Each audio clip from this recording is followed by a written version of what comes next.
अगं, एखादं माझं स्वप्न जर अपूर्ण ठरलंच ना, तर हा माझा राजरत्न नक्की पूर्ण करेल बघ.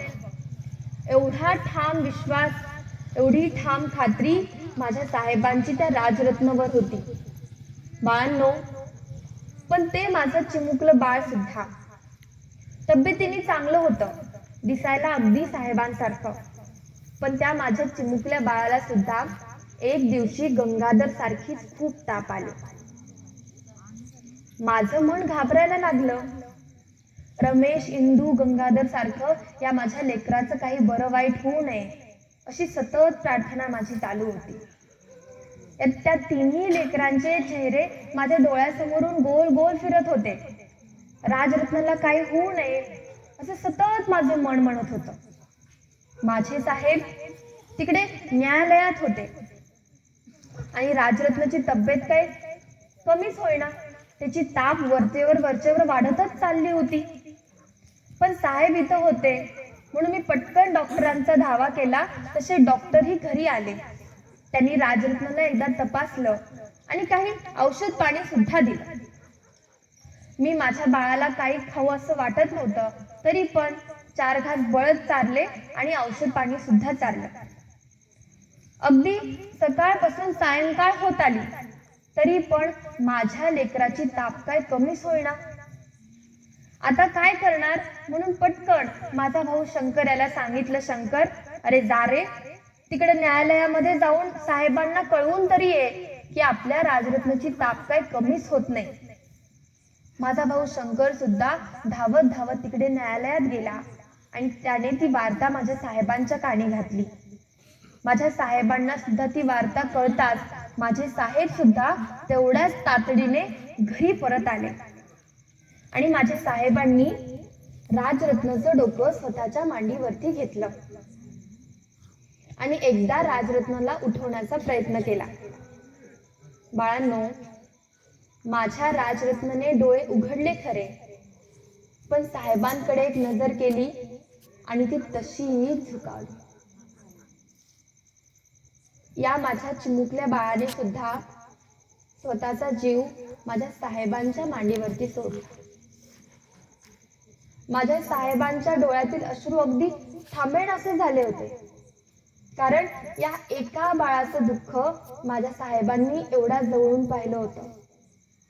अहो, मी तर 4 लेकरांची दुःख एवढ्या जवळून पाहिली, मग माझं दुःख तर केवढं मोठं असणार.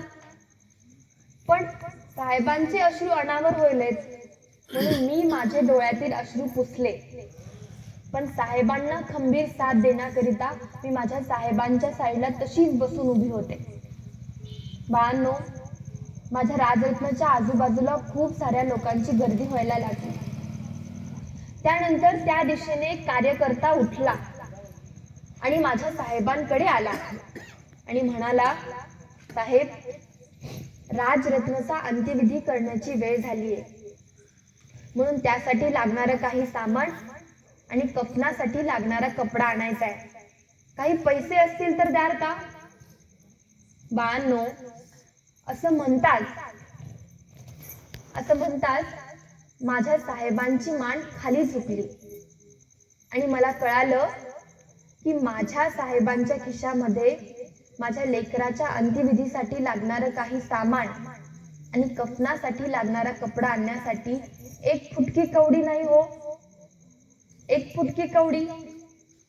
माझे साहेब बॅरिस्टर असताना सुद्धा माझ्या साहेबांच्या खिशामध्ये 1 रुपया नव्हता. आणि हे माझ्या लक्षात येताच मी कसलाही विचार केला नाही, माझ्या साडीचा पदर घेतला आणि टराटरा फाडला. खरं सांगते हो तुम्हाला, माझे साहेब बॅरिस्टर असताना सुद्धा आमची एवढी गरिबी होती की मी माझ्या राजरत्नाला कफनासाठी लागणारा कपडा सुद्धा पुरवू शकले नाही. माझं ते चिमुकलं बाळ या माझ्या साडीगणीच गेले हो, या माझ्या पदरागणीच गेले. माझ्या लेकराला कफनासाठी लागणारा कपडा सुद्धा मिळाला नाही. एवढी गरिबी होती बाळांनो, ते पण माझे साहेब बॅरिस्टर असताना. या माझ्या पदरामध्ये माझा राजरत्न आमच्या सर्वांना सोडून कायमचा निघून गेला.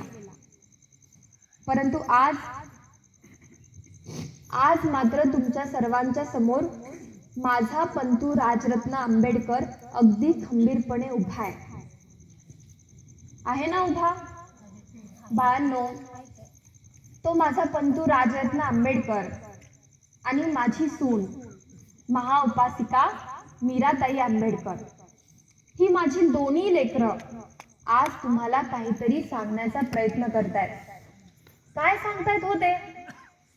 त्यांचं म्हणणं एवढंच आहे की तुम्ही बौद्ध धम्म हा कागदोपत्री स्वीकारा. परंतु आज तुमच्यापैकी कोणालाही असं सांगितल्या एक प्रश्न अगदी टवकारून उभा राहतो. तो कोणता आहे माहिती? प्रत्येकाचं म्हणणं एवढंच आहे की आम्ही कागदोपत्री बौद्ध धम्म स्वीकारायचा. परंतु का?